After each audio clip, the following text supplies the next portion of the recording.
Hello everyone, welcome to our new video. So आज वाली video के अंदर हम डिस्कस करेंगे कि कैसे हम स्टॉक्स को फ़िल्टर आउट कर सकते हैं।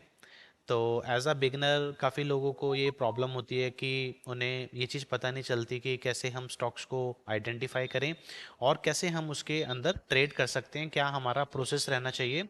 तो इस वीडियो के अंदर हम उसको स्टेप बाय स्टेप डिटेल के अंदर पढ़ेंगे कि कैसे हम अपना खुद का एक स्क्रीन बना सकते हैं और उसके हिसाब से हम स्टॉक्स को डेली बेसिस पे या फ्रीक्वेंटली एनालाइज करके उनके अंदर अपनी ट्रेडिंग अपॉर्चुनिटी को फाइंड आउट कर सकते हैं।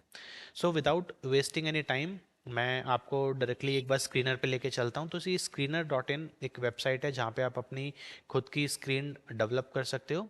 तो हम एक काम करते हैं, इस पे एक नई स्क्रीन बनाते हैं जिसके अंदर हम एक क्राइटेरियाज यहाँ पे मेंशन करेंगे। तो क्राइटेरिया हमारे लिए कुछ इस तरीके से होने चाहिए कि जिस कंपनी के अंदर हम अपनी ट्रेड इनिशिएट करेंगे तो वो फंडामेंटली थोड़ी स्ट्रांग भी होनी चाहिए, प्लस वो एक ब्रेकआउट के पास अगर कंपनी ऑलरेडी है तो उसके अंदर काफ़ी हाई चांसेस है कि वहाँ पे एक अच्छा मोमेंटम हमें देखने को मिलेगा। तो हम स्क्रीन को उसी तरीके से डेवलप करेंगे। तो एक काम करते हैं, यहाँ पे हम सबसे पहले कंडीशंस डाल देते हैं कि पहला जो है, market cap should be greater than 5,000 crore. That means कि कंपनी जो है वो आइदर मिड कैप होनी चाहिए या लार्ज कैप होनी चाहिए, वो स्मॉल कैप कंपनी नहीं होनी चाहिए। दूसरी कि यहाँ पर हमारा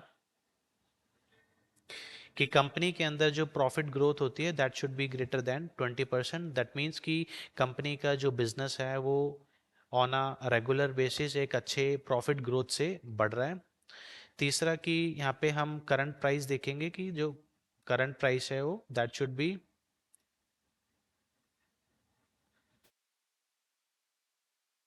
इस वाली जो कंडीशन का इसका मतलब है कि वो अपने 52 वीक हाई से ऑलमोस्ट 5% अभी डाउन है। तो अगर कोई कंपनी अपने ऑल टाइम हाई या 52 वीक हाई से थोड़ा सा डाउन है तो उसके अंदर हम अपनी एक ट्रेड इनिशिएट कर सकते हैं। तो वहाँ पे हमें एक टाइम मिल जाता है अपने सेटअप को एनालाइज करने का और उसके अंदर एक टाइमली एंट्री लेने का। तो ये वाली कंडीशन हमारी उसके लिए है। लास्ट वन इज कि change in DII holding that should be greater than 0.1।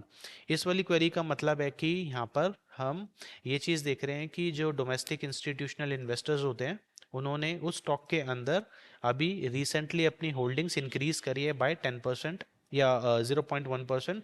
That means कि ये कंपनीज के अंदर उन DIIs की कॉन्फिडेंस है और वो वहाँ पे अपना स्टेक इंक्रीज कर रहे हैं। तो which is a very good sign and ये दिखाता है कि कंपनी के अंदर पोटेंशियल है and that can perform better in future.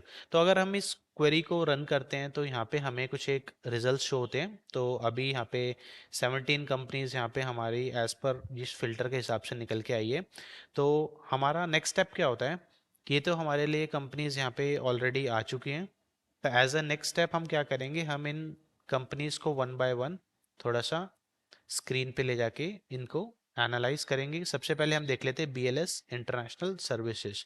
तो इस कंपनी को अगर हम देखें तो इस कंपनी का ये last time all time high बना था। तो हम इसको एक बार मार्क कर देते हैं कि ये हमारा ऑल टाइम हाई बना था। उसके बाद एक यहाँ से रिजेक्शन आई थी और ये वापस से इसने ब्रेकआउट करने का अटेम्प्ट किया था और ये अपने उसी जोन के आसपास यहाँ पे काफ़ी टाइम से अभी कंसोलिडेट कर रहा है। तो हमें देखो, हमें कंपनीज मिल चुकी हैं। कंपनी के बाद में हमें जो अपना एंट्री क्राइटेरिया है वो कुछ इस तरीके से रखना है कि देखो, दो तरीके का स्टॉक की मूवमेंट होती है। एक तो होती है कि स्टॉक वन वे अपसाइड चला जाता है। तो अगर कोई स्टॉक वन वे अपसाइड जा रहा है तो देर आर हाई पॉसिबिलिटी कि वहाँ पे कुछ मैनिपुलेशन भी हो सकती है, प्लस वहाँ पे एक करेक्शन के काफ़ी हाई चांसेस हैं कि वो वहाँ से एकदम से शार्प रिवर्सल भी ले सकता है। तो हमें ऐसी कंपनीज को थोड़ा अवॉइड करना है। पहली चीज़ तो ये होती है। दूसरी कंपनी होती है कि जो एक प्रॉपर स्ट्रक्चर बना के एक ब्रेकआउट देती है और ब्रेकआउट के बाद में काफ़ी एक अच्छा मूव देती है। तो हमें ये वाला सिनेरियो अपने ट्रेडिंग के अंदर फॉलो करना है, जो कि सिनेरियो नंबर 2 है। तो हमें वैसी कंपनीज यहाँ पे सर्च करनी है जो कि एक कंसोलिडेशन फेज में ऑलरेडी चल रही हैं। तो अगर हम इसकी बात करें तो ये सारी एनालिसिस हमें डेली टाइम फ्रेम पे करनी है। आप यहाँ पे देख सकते हो। तो इस स्टॉक के अंदर यहाँ पे कंसोलिडेशन चल रहा है। तो हमारा एंट्री क्राइटेरिया यहाँ पे क्या हो सकता है कि अगर ये स्टॉक इसको अपने यहाँ से रिजेक्शन आई थी, अगर इसको यहाँ से ब्रेक करता है, इसको ब्रेक करने के बाद अगर हमें छोटे स्टॉप लॉस के साथ में यहाँ पे एंट्री मिलती है कि यहाँ का स्टॉप लॉस हम लेके चलेंगे और यहाँ का हम अपसाइड पे इसमें एक एंट्री बनाएंगे। तो यहाँ पे हम अपनी एक लॉन्ग एंट्री इनिशिएट कर सकते हैं छोटे से स्टॉप लॉस के साथ और एक अपसाइड के पोटेंशियल। तो इस तरीके की कंपनीज को थोड़ा सा हमें अपने एनालिसिस के अंदर देखना है। तो इसके अलावा देखो यहाँ पे कुछ इंपॉर्टेंट फैक्टर्स भी हैं जो कंसिडर कर सकते हो। तो मैं कुछ एक इंपॉर्टेंट फैक्टर्स देखो, सबसे पहला कि आप ब्रेकआउट के टाइम पे आपको सबसे पहले देखना है कि क्या वहाँ पे वॉल्यूम्स आ रहे हैं। तो अगर अच्छे वॉल्यूम्स के साथ में ब्रेकआउट आ रहा है दैट मीन्स कि वो एक वैलिड ब्रेकआउट है और वहाँ पे ट्रैपिंग होने के चांसेस काफ़ी लो है। दूसरी चीज़ कि आपको इंडिकेटर्स भी आप लगा के देख सकते हो। तो आरएसआई इंडिकेटर आप लगा के देख सकते हो, RSI should be less than 70। That means वो कंपनी एक ओवरबॉट स्टेट के अंदर नहीं होनी चाहिए। तीसरा आप देख सकते हो यहाँ पे एमएसीडी इंडिकेटर लगा के। एमएसीडी इंडिकेटर आपको एक तरह से मोमेंटम बताता है। तो एमएसीडी इंडिकेटर के अंदर आप एमएसीडी लाइन अगर आपकी क्रॉस करती है सिग्नल लाइन को, तो वहाँ पे हमें एक बाय सिग्नल मिलता है। तो ये कुछ एक आपके कंफर्मेशंस हो सकते हैं, volume, RSI and MACD as a confirmation आप लोगे। ठीक है। इसके अलावा आप